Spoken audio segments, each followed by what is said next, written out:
नमस्कार, मैं अनुज आपका स्वागत करता हूं टेक्स्ट स्टडी में। आज का जो टॉपिक है हमारा, इससे पहले हम जॉर्ज क्रिएशन के बारे में पढ़ चुके हैं। आज हम लोग पढ़ेंगे मिश्र बंधु विनोद के बारे में पढ़ेंगे, मिश्र बंधु विनोद जी के बारे में। देखिए, मिश्र बंधु विनोद जो है इसका सबसे पहला लाइन इसमें क्या लिखी हुई है, लिखी है इसके लेखक मिश्र बंधु विनोद के लेखक मिश्र बंधु विनोद है।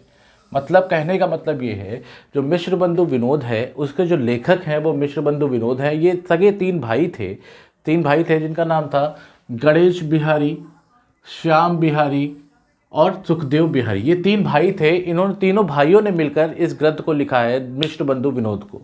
ठीक है। अब जो मिश्र बंधु विनोद था, इसका जो प्रकाशन है 1913 में हुआ, ईस्वी में हुआ। मतलब कहने का मतलब ये है, जो मिश्र बंधु विनोद था वो सगे तीन भाइयों ने मिलकर लिखा था। क्या नाम था? गणेश बिहारी, श्याम बिहारी और सुखदेव बिहारी। ये तीनों भाइयों ने मिलकर इस ग्रंथ को लिखा था।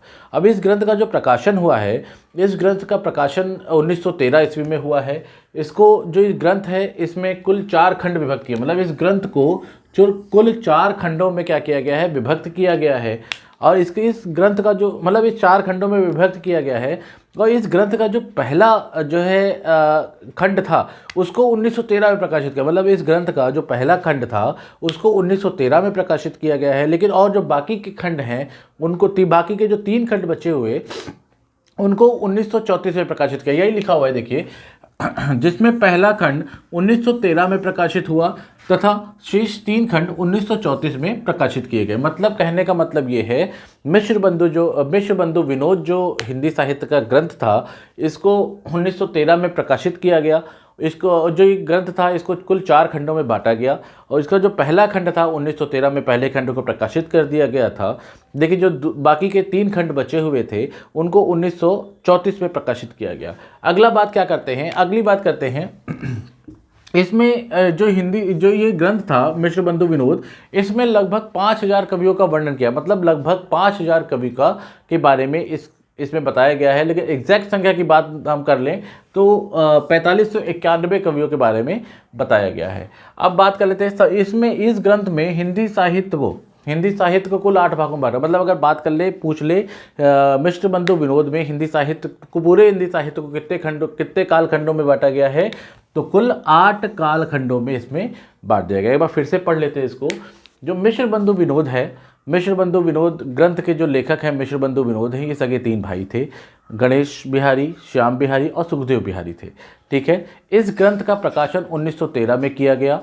ठीक है। और इस ग्रंथ को कुल 4 काल खंडों में या चार खंडों में विभक्त किया गया। जिसमें पहला जो कालखंड था या पहला जो खंड था इस ग्रंथ का, 1913 में प्रकाशित हुआ। बाकी के शेष 3 खंड बचे थे, वो 1934 में प्रकाशित हो गए थे। ठीक। इस ग्रंथ में लगभग 5000 कवियों का वर्णन किया गया है। इस ग्रंथ जो मिश्र बंधु विनोद जो ग्रंथ था, इसमें पूरे हिंदी साहित्य को कुल 8 भागों में विभक्त कर दिया गया था। ठीक है। ये तो हमारे मिश्र बंधु विनोद की बात रही। अगला बात करते हैं हम आचार्य रामचंद्र शुक्ल जी की। देखो, 1893, देखिए बात करते हैं हम यहाँ पे 1893 बनारस में क्या था, काशी नागरी प्रचारणी सभा की स्थापना हुई थी। मतलब अगर पूछ ले, काशी नागरी प्रचारणी सभा की स्थापना कब हुई थी और कहाँ हुई थी, तो काशी नागरी प्रचारणी सभा की जो स्थापना थी वो 1893 में हुई थी, बनारस में हुई थी। ठीक है। अब 1929 आ गया। देखिए, 1893 के बाद में 1929 आ गया। 1929 में क्या हो रहा था कि ये जो काशी नागरी प्रचारणी सभा थी, इसके द्वारा हिंदी शब्द सागर नामक एक शब्दकोश प्रकाशित किया गया। हिंदी शब्द सागर नामक एक शब्दकोश प्रकाशित कर दिया गया। फिर से देखिएगा, 1893 में काशी नागरी प्रचारणी सभा की स्थापना हुई थी बनारस में। उसके बाद 93 में हुई थी, थोड़ा सा टाइम आगे बढ़ा। टाइम आगे बढ़ने के बाद में 1929 आ गया। 1929 में क्या हुआ था, 1929 में जो है ये जो काशी नागरी प्रचारणी सभा है, इसके द्वारा हिंदी सागर शब्दकोश नामक स्थापना प्रकाशित किया गया। उसके बाद जो इसकी भूमिका थी, जो इस ग्रंथ की जो भूमिका थी, इसकी जो भूमिका थी आचार्य रामचंद्र शुक्ल जी ने लिखी थी। मतलब जो हिंदी शब्द सागर जो लिखा गया था, शब्दकोश था, इसकी जो भूमिका थी, इसकी भूमिका लिखी थी आचार्य रामचंद्र शुक्ल ने।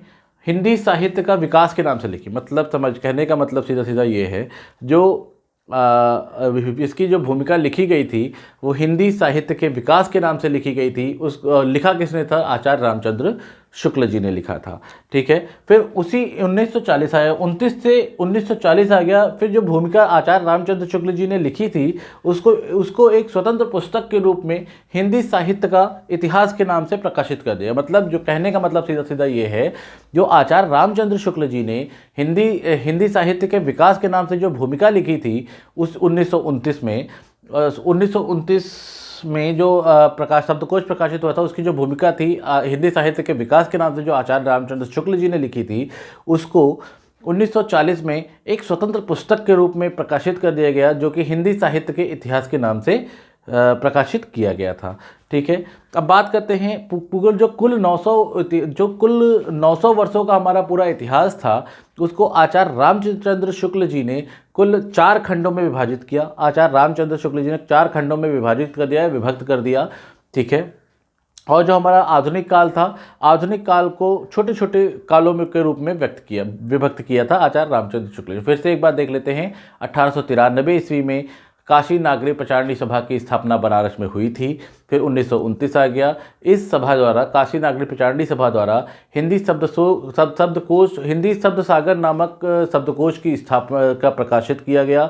इसकी जो भूमिका थी आचार्य रामचंद्र शुक्ल जी ने हिंदी साहित्य के विकास के नाम से लिखी। फिर 1940 आ गया। 1940 में जो भूमिका लिखी थी उसी को हिंदी साहित्य के इतिहास के नाम से प्रकाशित कर दिया गया। इसके बाद कुल जो 900 वर्षों का इतिहास था, पूरा जो 900 वर्षों का इतिहास था, इसको आचार्य रामचंद्र शुक्ल जी ने 4 कालखंडों में विभाजित किया है। और जो हमारा आधुनिक इतिहास है, आधुनिक भारत है, आधुनिक काल है, उसको जो है छोटे छोटे कालों में विभक्त करके आचार्य रामचंद्र शुक्ल जी ने विभक्त किया है। अगर आप लोगों को हमारा चैनल पसंद आ रहा हो तो उसको लाइक शेयर सब्सक्राइब करना बिल्कुल ना भूलें।